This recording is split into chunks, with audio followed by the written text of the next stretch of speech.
Welcome back to Big Fish in the Middle Kingdom. I'm Brendan Davis, your host, and this week's guest is James Goodnight. And there's a pretty crazy synchronicity that happened to me yesterday that relates to James. I'll tell you that story in just a few minutes. First, though, a few programming notes. This Friday, I release the next episode of my new podcast, If I Knew You Better. And as I have done twice before, I'm going to cross-post that here because it has a China connection to it. I want to try to introduce people to that show and let you see if you would like it. My guest on that show is Steve Hoffman, and Steve is an extraordinarily well-known businessman and author from Silicon Valley here in China. He was one of the first guests on this show, going all the way back to episode number 5, I think it is.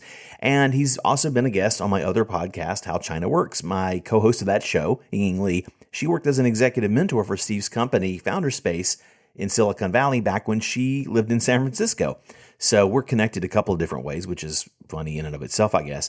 Steve has extended his Silicon Valley startup incubator brand, Founderspace, throughout China. He's made countless deals throughout the country. He also wrote and released this best-selling business book, Make Elephants Fly, that was translated and released in China first. It had special content focused on China. It was a bestseller basically since it's come out. I think it's still a bestseller. I figured this interview would have some resonance for China-focused listeners, so I wanted to cross-post it here. I'll have more to say about it then, but what makes it so special to me is that we spend most of it talking not about tech and China, but Steve's early days in his first career, which was actually in Hollywood. So more on that in a couple of days, though. The next thing I want to mention is that May 20th always sneaks up on me, but this is the 2-year anniversary of the launch of Big Fish in the Middle Kingdom. I have something special in the works that I hope I can record in time, so more on that as it develops. But it sort of blows my mind that I've gotten 2 years deep in this. I think back on all the people I've met or gotten to know at least remotely or a little bit as a result. I've had all kinds of friendships develop and some business relationships, but mostly I've learned so much more than I really ever could have thought when I started this. I'll save the rest of my philosophizing until we get to May 20th, but if you made it this far so far, thank you. So let me tell you a little bit about our guest before we get to that story and then into the show. James Goodnight is a commercial photographer, and he specializes in shooting car ads, which is really a specialty within a specialty of commercial photography. And he's really made a name for himself doing it. His portfolio is full of all the big brands that you would expect. I mean, Audi, Mercedes, BMW, some Chinese brands. And he also works with many of the world's top photographers as a Beijing rep of sorts, bringing them here. So his relationships in the world of photography are really extensive. James is also involved with a company called Flywave, which does indoor water sports. And those are pretty much the only kind you can have if you're as landlocked as we are here in Beijing. And James is related to this funny story that I mentioned at the top of the intro. So first, let me put this in perspective. We have to look at some numbers. Now, Beijing officially has a population of around 23 million people, but depending on who you know in the local or foreign media, the real number is estimated to be somewhere between 26 to 30 million. In fact, I've heard from 2 different people on good authority who would know this, that there are an estimated 1 million people living underground in Beijing. No, I don't mean like off the books in an apartment on the couch.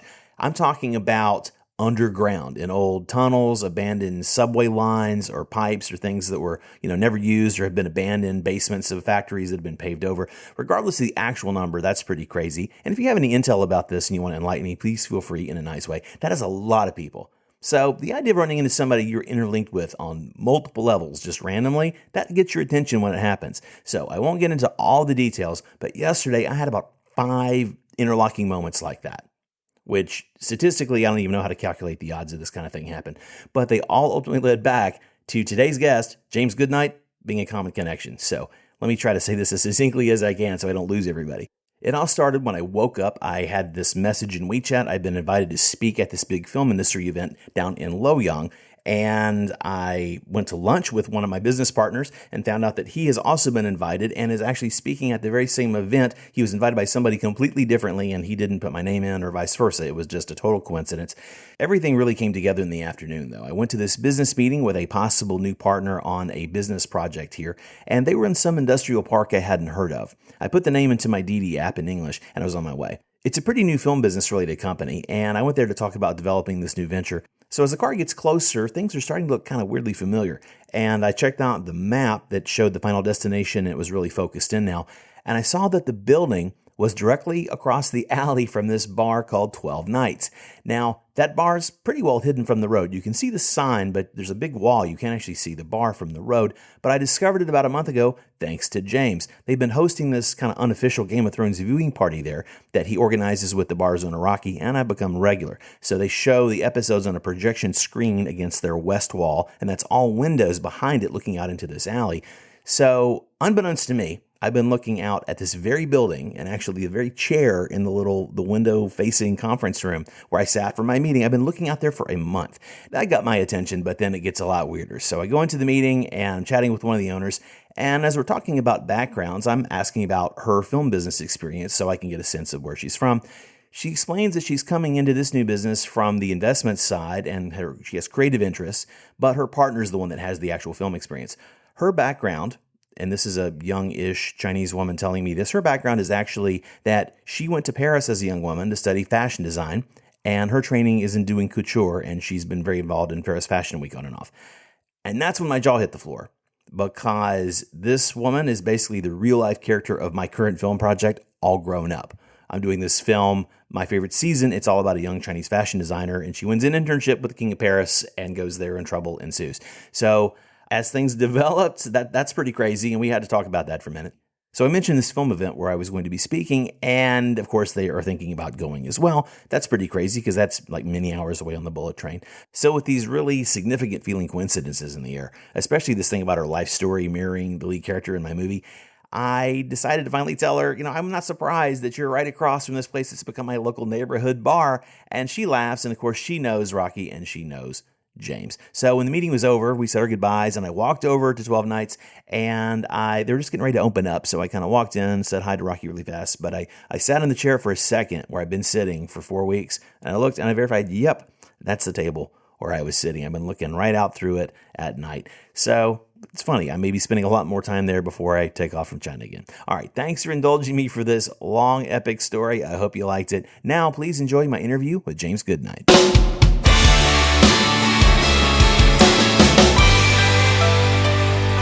Well, I'm here with James Goodnight. James, thanks for joining us today, man. Hey, thanks for having me. It's good to be in here. It's good to be had. Hey, it's good to be had on a sunny Tuesday. We're recording a week before this is going to come out, and we've got pretty nice weather. We've got those allergen-inducing little catkin things. Oh, it's beautiful and bombarding us. Yeah, it's calming down a bit, but the weather's coming full force for summer, and looking forward to it. Nice. So please tell us the short version of who you are, where you're from, and why China. Sounds good. Yeah. So my name is James Goodnight.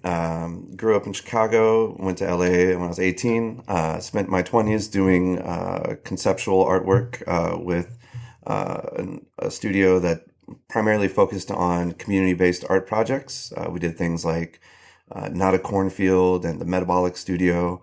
Then went to Art Center College of Design. Was coming up on 30, decided to study a little Mandarin, and turned 30 and decided it's time to move to Beijing. Since being out here, I worked on stock photography, transitioned to advertising photography, and then focused on the automotive advertising market. And been here now almost 8 years. And since I first came to Beijing, I've always looked for ways to, have fun, and I've had a lot of fun doing snowboarding and wakeboarding, and for the first 5 years, I was a season pass holder for a great little water park, or not little, it's actually an amazing big water park on the southwest side of Beijing in Fengtai called Happy Magic Water Cube. And my favorite attraction there was this surf simulator machine. And it was so much fun that each time you only got to use the boogie board, and you'd have to wait in line 30, 35 minutes. But I would go, and if it was a good day, maybe there weren't many people at the park, I could ride it 4 or 5 times in an hour. I mean, it was nice, but it was a lot of time in line. And I found out they had these machines all around the world. So I started planning occasional trips to Thailand and Korea, and basically planning my trips around where it had these machines.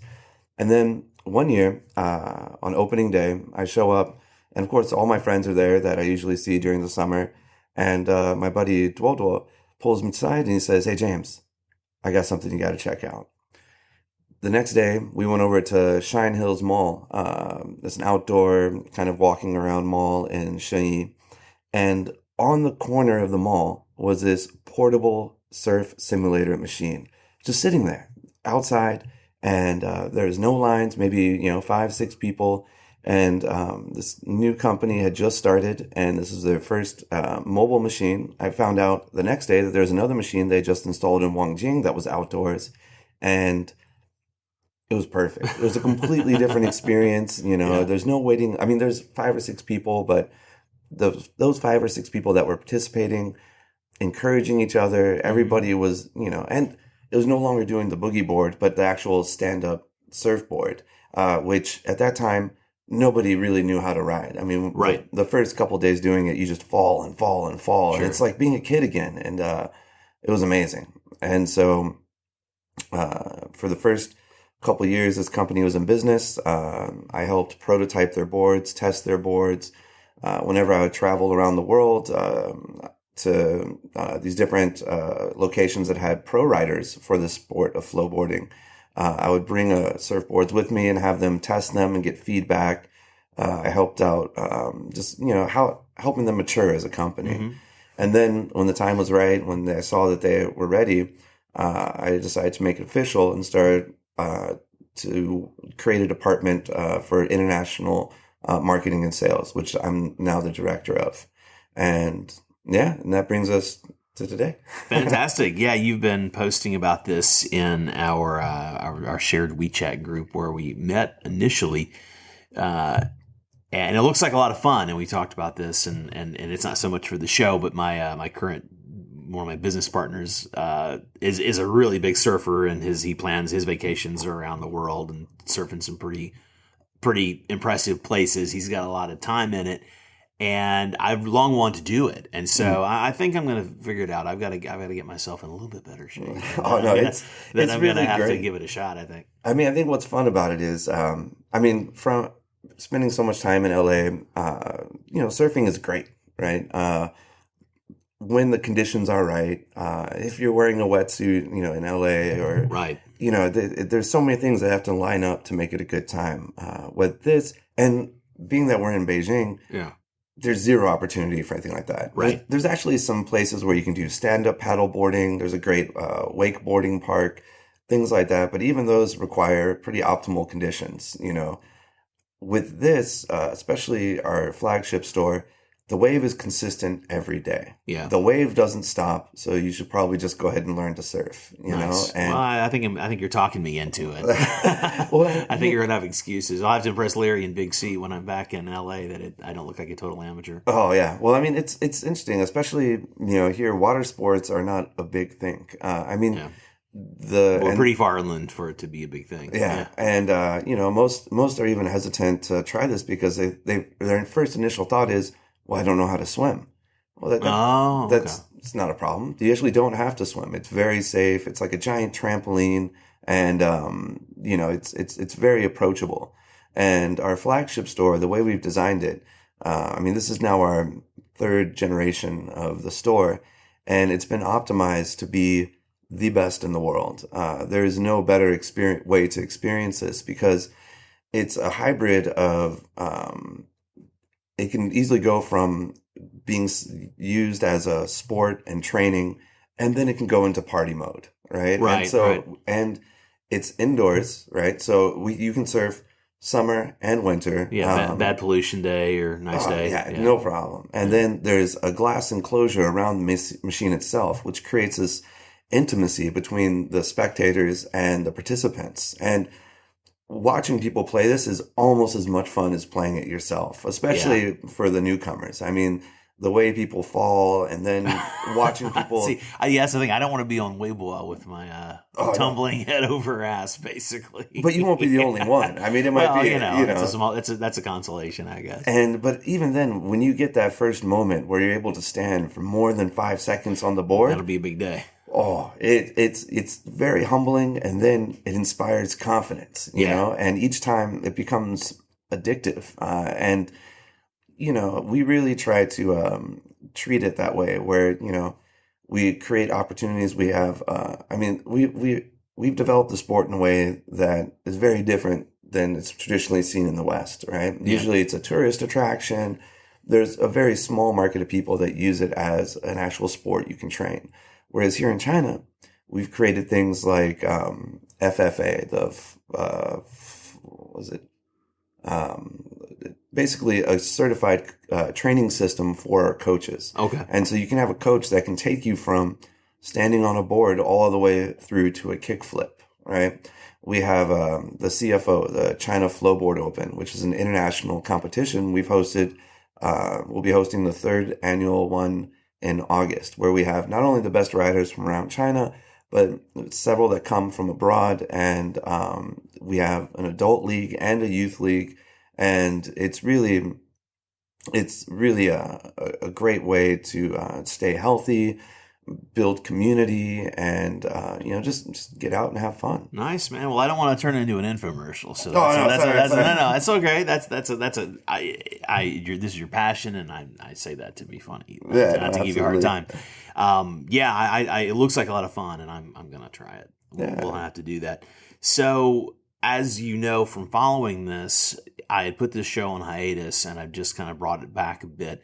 And I'm actually not seeking to do that many interviews, but we've chatted a lot, and I know you have an interesting story, and I find the work you do interesting. So that's why I'm glad to be able to get you in here to talk about stuff.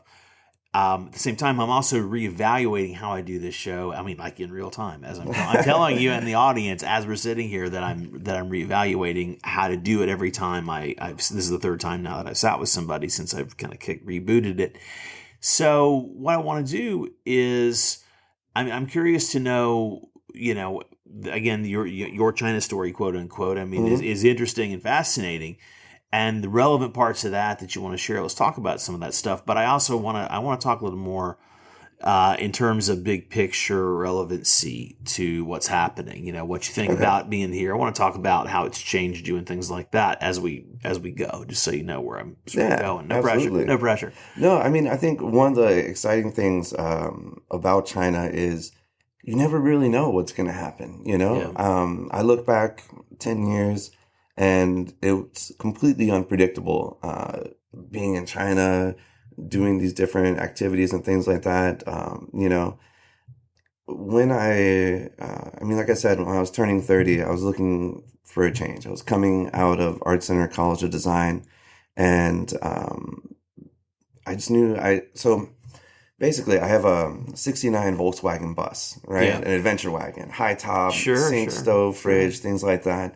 And me and a buddy, I would always take a semester off between semesters at Art Center just to let things soak in, to have experiences, because I really feel that being, I wouldn't want to say an artist, but creativity needs to be inspired, right? Mm-hmm. A lot of it's storytelling. And if you don't have those stories to tell, then it's hard to create new things. And so we took the 69 Volkswagen bus and went from Los Angeles to Vancouver, Maine, Key West, and back for about 4 months. Awesome. And it really helped me understand what each city really is, mm-hmm. the people, the places. And I feel like doing that sort of adventure in a Volkswagen bus, it's it creates an opportunity to engage with people in a way where they see what you're doing and they get it. They instantly get it, right? Especially when you have the California plates on it. And, we met so many great people, but really what we were doing, and I had an advertising teacher who instilled this in us, was chasing serendipity, like letting ourselves be open to these situations. And it happened everywhere, I had my 10-year high school reunion in Chicago, just randomly happened to line up. We went to Halloween in Salem, Massachusetts, saw the Yankees win the World Series in Times Square, like wow, one thing after another. But when I came back, I felt that's it. I've done it, I've seen a lot of the U.S., but a lot of it was the same strip malls and the same sort of, everything was the same, but a little different, and had a little different flavor. In LA, it's big and expansive, but I was feeling a little bored with it. And then coming to China, I'll never forget that first week. I came on a whim. On a Wednesday, I saw tickets online. That Sunday for $500, bought it, got a visa the next day, came on Sunday, and I was like, all right, I'm in Beijing. This is it. And you had started studying Chinese. You knew you were interested in China, and you started studying language. You told me about 6 months before. Yeah, just at a little bit. And Pasadena even then, City College. at Pasadena City College in the mornings while I was going to art center, and even then, all my teachers were Taiwanese, and so landing in Beijing, the accent was so incredibly different. Sure. And only 6 months of studying, you don't really. I mean, you can get by, but just barely. And trying to decipher the Beijing accent was tough. But I remember in that first week, my goal, and it always has been, is just get out there. You know, I'm not the kind of guy that travels somewhere and stays in a hotel room. I drop my bags, get out the door, and look around, meet people. And I remember walking through Sanlitun, and there is an event put on by Volkswagen. It was, I can't remember the campaign at the moment. But anyway, it was one of their biggest campaigns they've done. Was it a relaunch? The new Beetle? Was it? It was something like that. You know, it was actually a thing where they're asking people for community input to create their own car, and so it was more of an art project. And so I remember I walked up, and it was media press day. They said you can't go in, so I just handed them a business card, told them I'm a photographer, and somehow got in. Looked around, saw the guys in suits, and said, all right, well, I should probably introduce myself. The Germans in suits are probably with VW. Yeah. Most likely. I mean, they probably got something to do here. I mean, there's usually not a dress code for many events here. And so, but within 2-3 days, connecting with people, and I'll never forget one of the creative art directors I met there. I told her my story. I had a book about, I'm a big Volkswagen fan, like I said. Yeah. And I had a book about the first days of Volkswagen in China. And I'll never forget, I told her, I said, I want to come. I'm here because they sell the most Volkswagens in China. I'm interested in Volkswagen car culture. Yeah. Online, I can see that there are car clubs here that parallel what's in the US. It just fascinated me. And I said, I want to come here and shoot car advertising. And, that was my first trip. 3 months later, came back for a second trip. 3 months after that, moved here and just started doing it.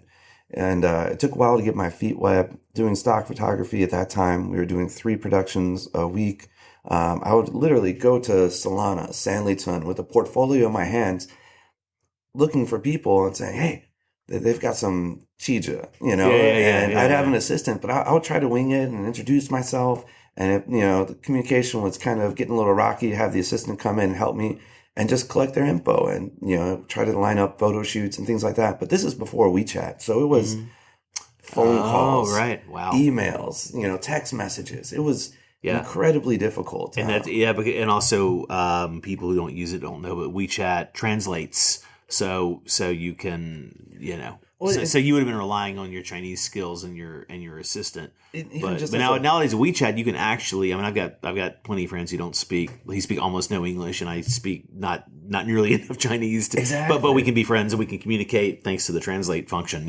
And even as a communication tool, it's so powerful because you can organize group chats where you get everybody synced in and in line. You can, there's so many resources, I mean, now. So you had to do it old school. Yeah. Now you got your notebook. I had a 600-page binder full of potential models, What? And, but I mean, at that time, people's email addresses were usually their QQ numbers. Oh, right. Oh, God. Yeah, because you never remember. It's a string. That's the thing that drove me crazy. What's your email? And they rattle off like a 15-digit number at QQ.com. I'm like, how in the hell do you remember that? And they would switch them up. Or people would switch them up fairly often. And, of course, you're also deciphering handwriting, right? So, I mean, so... Anyway, it got my feet wet. Yeah, I understood how to do, how to really work and hustle here, in terms of producing photo shoots, shooting photos. But with stock photography, there's, especially in that model where you're trying to make the most amount of photos for the least, for the smallest price, there wasn't a lot of creativity. It stifles creativity. And, then at that point I was introduced to, Visual China Group, which is basically Getty in China. They have a production wing, and they had asked me to bid a campaign for Audi, which we didn't get, but we established a connection. A couple weeks later, ended up doing a photo shoot for 361, an athletic Chinese sports brand. And it's just shoes. and just shooting shoes for advertising, and it was, but it was fun. It was great. Like being in the studio, that's where I thrive. Even though it's just shoes, it was still exciting for me. I think for me, I'm much more about pre-visualization when it comes to creating photos. And so when I'm working with an art director, creative director, and they show me what it is they want to create, and then my job is to make it better than they could have imagined. Right. And it's going to check those same boxes that they're obviously referencing, but be better. Exactly. That's the goal. Yeah. But I realized, I didn't get that first Audi campaign. Yeah. So I had to think, well, how can I get that? And I started looking at my portfolio and the Chinese aesthetic, and it wasn't quite lining up. Right. So at that point, I had friends who were with retouching companies, friends with studios, things like that. And I decided, it's time to invest in me. And so I spent about 30K USD renting studios, renting cars, hiring retouchers, and just getting that portfolio. Building your own portfolio. Yeah, that could get me the work. Wow. And it's not easy. Because then that's lucrative work when you get it. So you knew it was a real investment, but it's also, you do it right and you learn the things. But China, it's a different place, right? Especially in the photo industry like that, because you don't go directly to the agencies. You don't go directly to the clients. You're usually working with production houses. So establishing relationships with producers across China, and you have to have a lot of trust in those producers, because they're as a producer, they're managing budgets. They're not always looking for the most creative, comfortable way to do things. But if you can trust them that they've got your best interest in mind, that's really what's important. And then you're also having to constantly sort of massage those relationships and understand what their relationships on the jobs that they're bidding, what's most lucrative for them.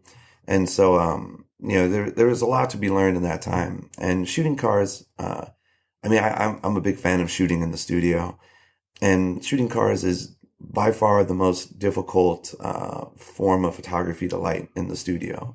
The basic lighting for a car, we use hot lights, steady lights. And it requires upwards of 15 to 18 lights just for the basic lighting. And then you have to shoot all the different parts, the chrome, the plastic, the logo, the emblems, everything has to be shot in pieces and then put together. And you even have to, if it's not an abstract sort of studio looking photo, you have to match it to real environment. You then have to, how do you create those reflections in the car? Right. And so there's all sorts of tricks and techniques. And it's, what I learned is in that time, doing it by myself, in the studio, I had time to experiment and play and try new things. But when you're with a client, that's not the case. Yeah, you've got to be able to be an assassin. Oh, yeah. And you go to the right weapon, first time, hit the target. And everybody, it's very much a time and a consistency that you need to have, because in one day you're making 2 photos, right? 2 key visuals. That's the goal. But in order to do that, you have to plan. And, I can tell you exactly how long it's going to take to create the lighting that's needed for the front windshield, dependent on the angle that we're shooting at. All right, I can add up, okay, we're going to have to shoot this, that, and I can put together those numbers and tell, when the producer asks me, well, when can we move on to the next photo? I can tell them exactly within about 20 minutes of when that's going to happen. But that requires a team. You have to for that efficiency. And so a lot of my Chinese, I didn't spend much time with Chinese tutors or things like that, but it was in the studio. I would have a translator, but after, the first couple times, I'm realizing it works much more, because the translator, they might not know exactly what I mean. Right. There's stuff that I know and the assistant knows, and if we can communicate with each other, it can be a bit more efficient. Because also in the studio, as a car photographer, you don't move from behind the camera the whole time. That perspective is what you have to watch. Where you move the lights, you don't know how it affects the car unless you're looking from the perspective of the camera. Right. So it's really communicating with your team and having them run around and move these lights in a 3-dimensional space and varying the intensity and all these things that come together to do it.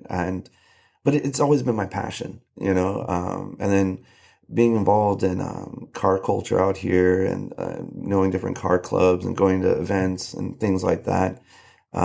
It's great fun. I've been able to experience things and help put together events like between both extreme sports and cars. Like we had an event, not this past winter before, with Burton Snowboards and McLaren, the supercar company, where we rallied 10 McLarens from Beijing up to Chongli, Jiangjiakou, which is where all the ski resorts are, about 3 hours northwest of Beijing. And it's just great fun. This line of cars being driven. I mean, because driving in Beijing sucks. Right. Yeah, I have no interest in being in a car. It's like I wouldn't want to drive here. Yeah, but you see people with like some fun or fancy cars, and I'd spend my whole time just being paranoid about it getting hit, basically. Yeah. Because you can't open it up. No, you better not open it up. Yeah. There's nowhere to go. But once you get outside Sixth Ring Road, there's some really nice roads out there, and as you're hitting it at the right time, it's great. I wouldn't advise doing it at night with the trucks and everything. It's kind of a nightmare. But during the day, on with the crisp winter air, like even on the worst days in Beijing when it's all polluted, Beijing's a big valley, right? Yeah, so it collects it. Once you break through that, get out of the coffee range, cup, then it's beautiful, blue skies. And so we went up there for 2 days, and they had a professional driver bring one of these McLarens and start drifting it up and down the side of the mountain. What? And everybody gets to go for rides, while we're drifting up and down the mountain. And it was just so much fun, seeing ways that, to combine different passions together, and of course, Beijing being what it is, I had to rush back right after the event, the morning after, catch a plane, fly down to Guangzhou, and do a shoot for China Southern Airlines. And of course, right after that finished, fly back to Beijing. It's Christmas Eve, and then have to go straight back to the States, visit the family and everything. And so, it's fun and exciting. The pace at which things happen here is different. Especially in productions. Like, right. If I'm getting a call about bidding a job and they say, "Oh, it's in 3-4 weeks," I'm not thinking too much about it. When they tell me it's next Tuesday, I'm getting my bags ready because it's going to happen, right. Because it's just a different pace, and I bring in a lot of top photographers into China, like Blair Bunting, good friend of mine, top sports photographer in the U.S. And it's hard to adapt to, and I forget that sometimes, I'm so used to how things are done here. The night before the shoot, there's a crazy amount of lighting equipment needed, and the producer tells me it's no problem. And I'm getting worried. Yeah. But of course, there's some crazy light warehouse in the middle of nowhere that will deliver everything to you the next day, and it happens. And how to work with the clients and the art directors, the requests they make, how to guide them through the shoot, and it can be a little unnerving the first time. Yeah. But with each time, like with anything, practice and helps you be more comfortable with it. And I just love it here. Well, I've got to say, I my hat's off to you. Metaphorically, what's actually right there, so it is off to you. I have a hat that's off the table. Because that's what is obviously needed to be able to thrive, and it makes sense for anywhere that you travel. And again, I don't make it too much about me, but in terms of being able to relate to this, I mean what I do, and especially having been gone for a better part of 4 months and being back and being involved in 3 projects that are all offshore, and I mean, I love China, and my interest is to remain connected and have a piece of myself here. But I mean, I didn't move here to produce in the first place because I'd already been burned before I ever moved. Yeah. So it's weird to be, I mean, I am now in a position where I'm not developing stuff here because my industry is still too immature in terms of the work styles don't interface properly. Yeah. And I've spent, 30 years learning how to do it, quote unquote, the right way. Mm-hmm. So I don't want to do this last minute chaotic craziness, but you thrive in it. Yeah. And I say this to say that, I mean, again, when you came over, we were talking before and you sort of said a short version on the mic, but we were chatting before about how you love adventure and you love, and that's what's required. What are some of the other, I mean, you seem really well suited for China. What are some of the things, the people who are successful and are comfortable and make it here? What do you see as some of the core requirements for that? Well, I think also one of the things, what's a little different between our industry is photo and film. It's a different scale, right? Right. Photo, anything you're doing in a film production is going to require 10 times the crew. It's that right? order of magnitude that I can't deal with trying to balance on my head or something. Oh man, I just got back from Guangzhou, shooting a TVC out there. I was assistant directing, and the Chinese car clients, it's tough because they say, "Oh, you have to work our way. You have to understand the way we do things." Yeah, but it's just unreasonable. you know? Yeah. They want in 1 week to shoot this whole thing, produce it, cut it, edit it, blah blah blah. But you don't even get the down payment before the whole thing's done, and you've already forked out hundreds of thousands of RMB. But I don't do that. Good luck with that. No, but it's fun, and I think you have to do that. I mean, you have to be adaptable. Well, I've seen a lot of expats come to Beijing, and the ones who refuse to adapt or sort of befriend the culture, learn a bit of the language. I mean, some of them have existed and thrived for many years, but the majority of them get frustrated, feel like they're just not comfortable, you know?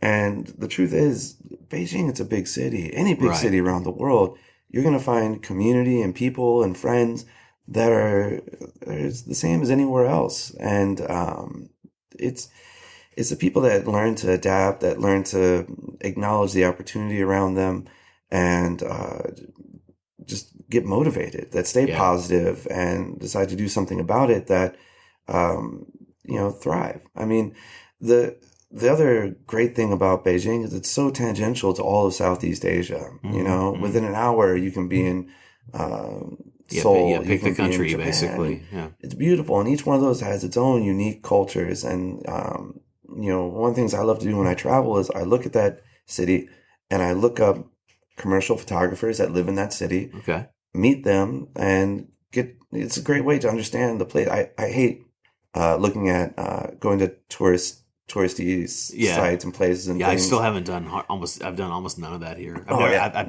never been to the Great Wall. Hey. I've never been to the Forbidden City. I'm outside. I've never been inside and on the tour. You gotta save that for when the family comes or friends. That's the plan. When my mom and her husband come, we're gonna do it up for a solid week. Mm-hmm. But for me, it's really about getting into a city. I love having my own transportation to explore. One of the first things I did in Beijing was get a scooter. And I remember when I had a free day, I would just go and go and go on the scooter until I got lost. But Beijing, it's a big grid. It's like concentric circles, and you can kind of find your way. If you can see the sun and you have a compass and you have a smartphone now, you can find your way back. Yeah. But it's in getting lost that you discover these things,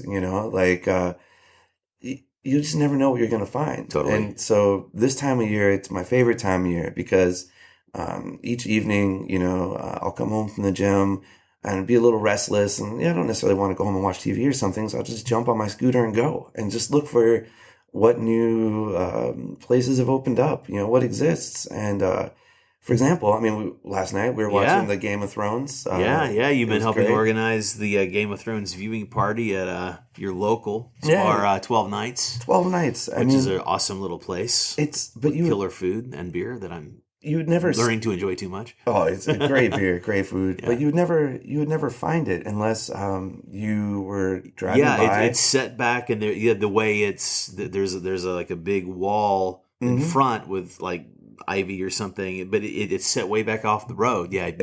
Somebody has to tell you to go check this place out. You're not going to see it. Exactly. And so I discovered it one day a couple of years ago, driving by. I looked up and I said, 12 Nights.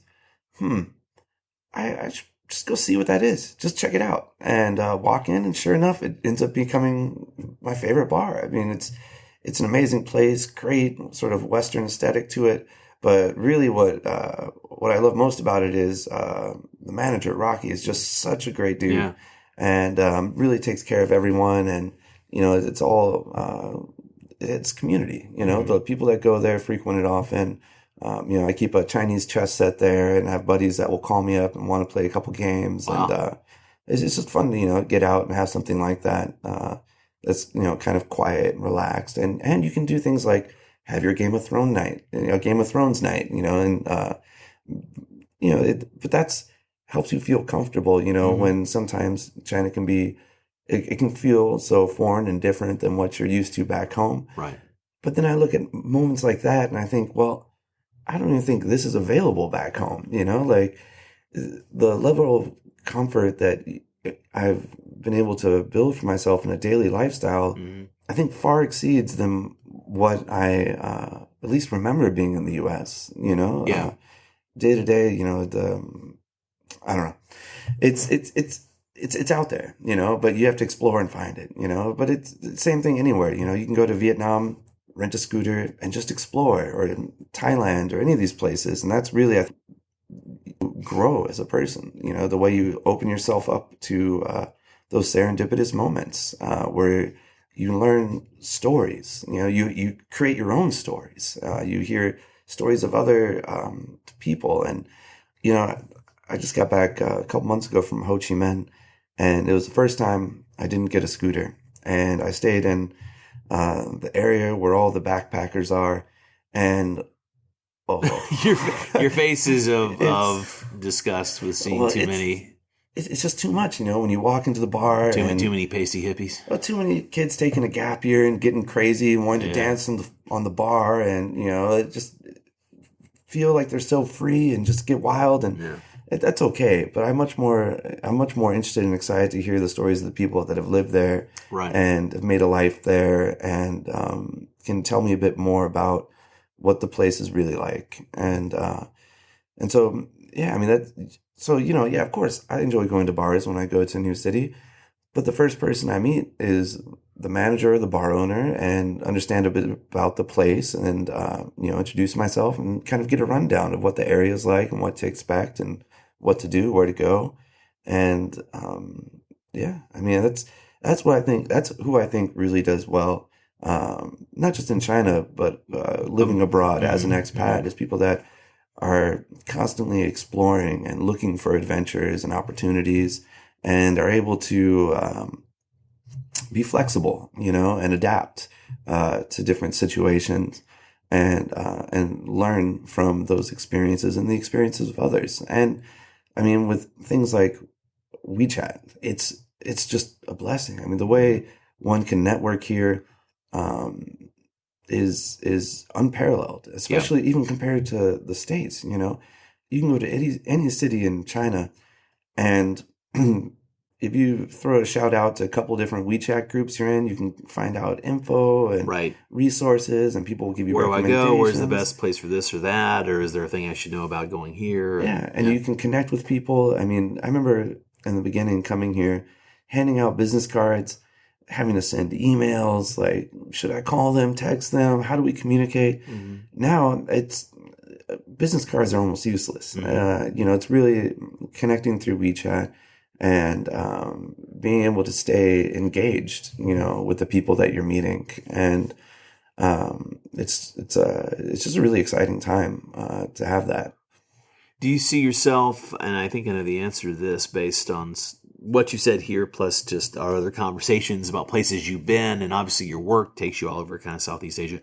Do you see yourself living here, this region, this place specifically, just kind of indefinitely? I mean, it seems to really have a hold on you. Oh, it's tough. The winters here are rough. I enjoy snowboarding and things like that, but I absolutely hate the winter. It's so cold. It is wicked cold here. I would much prefer, and I've tossed around the idea of spending winters in Da Nang or Bangkok or Hua Hin or somewhere much, much warmer. Mm-hmm. Even Indonesia recently, I've been kind of falling in love with.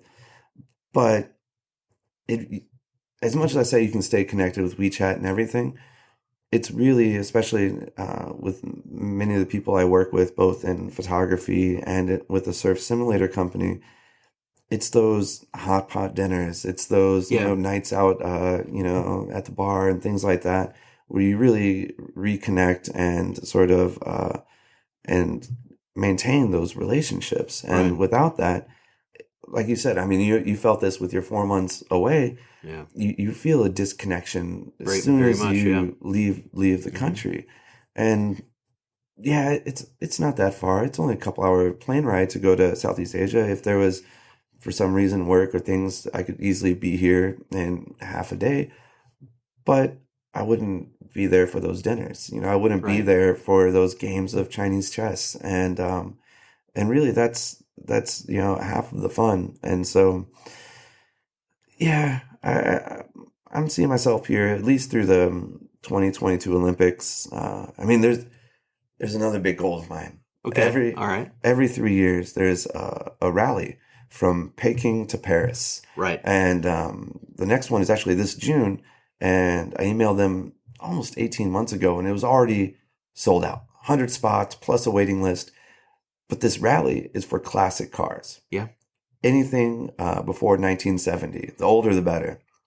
And my dream, ever since traveling around the US in my Volkswagen bus, has been to do the same thing here.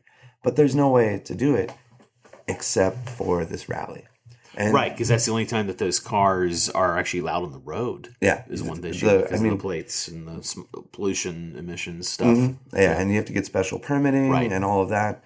And so my goal is to be here at least through 2022 so I can bring my bus and do the rally. And then I feel like I've accomplished the biggest goal I set for myself when moving to China.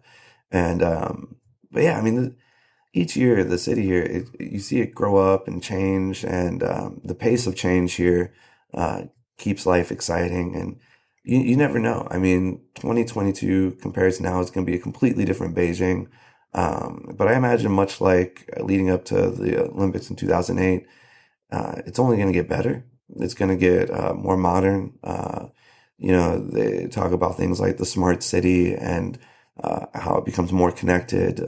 People complain about the recent scooter laws going into effect, and I see that all as a good thing. You get a bunch of unlicensed crazy people Yeah, off the road. Yeah, make the city safe, and which is great. And so I don't see any reason to move, with the exception of these really, really cold winters. Awesome, man. So as we're wrapping it up, what are you working on here looking into the summer? You've got a couple of things that you're involved in helping organize and push forward. So very excited. We have over at Waver House, which is at 24H near China, the Communications University. We've actually got a series of weekly events going on. On Wednesday nights, we're doing an event called Surfer Size, which is actually surfing and exercise combined, where we have 2 hours between 9 and 11 just for the ladies to do CrossFit and surfing. We have coaches on hand and just create a safe space to really encourage the female fitness community in Beijing to come out and exercise. And super cheap, 100 RMB, limited space. And then on Friday nights, we're going to be running a series of events. There's no beach in Beijing, so we've created a series of parties called Hidden Ocean, where we've got beer sponsors and basically DJ and music and surfing. And again, low price, 100 RMB, limited spots available.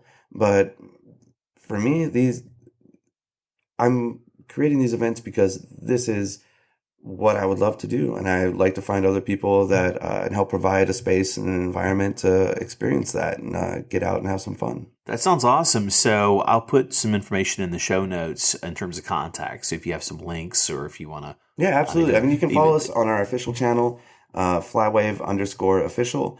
You can find us on Facebook, either at waverhouse_official or flywave_official, and on Instagram at flywave_official. Very nice, man. Well, I'll put that in the show notes. Thanks a lot. Excellent. Man. Yeah, thank you. All right, that's the show this week. Don't forget to visit crazyinagoodway.com to find out more about James or any of the things we talked about. I'll see you again Friday with that bonus episode of If I Knew You Better here on Big Fish, and I'll see you next week for our 2-year anniversary special.